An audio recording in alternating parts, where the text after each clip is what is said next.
Late today, the New York City Council passed a law that shifts the burden of broker fees to landlords. Investigative reporter Mahsa Saeidi has been tracking the high cost of moving for New Yorkers, and she has more of these details from City Hall.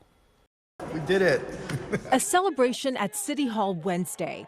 Councilmember Chi Osei's bill got 42 of 51 votes, making it veto-proof. The Fairness in Apartment Rentals Act says a broker who lists a property for rent must be paid by the landlord who hired him, not the renter.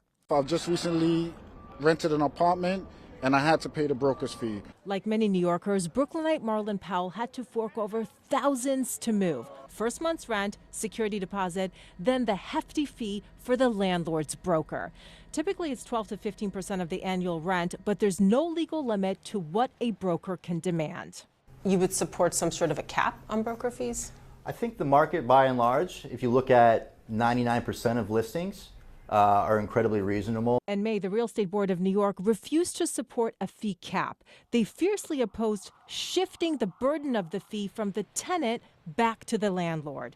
Councilmember Vicky Palladino agrees with the real estate lobby, calling Osei's bill dumb. I sincerely hope that the real estate industry sues to have this law stopped. Critics claim if landlords have to pay the fee, they'll just spike the rent. 47% of homes for tenants in New York City are rent stabilized, so it would be illegal for landlords to bake the fee into rent in that case. He believes market forces set the rent, not landlords.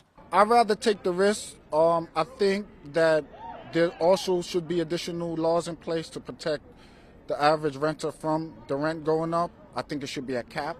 It's really monumental what Chi was able to do. Since we're talking about real estate, he just broke a monopoly. These brokers control our lives and where we can live in the future.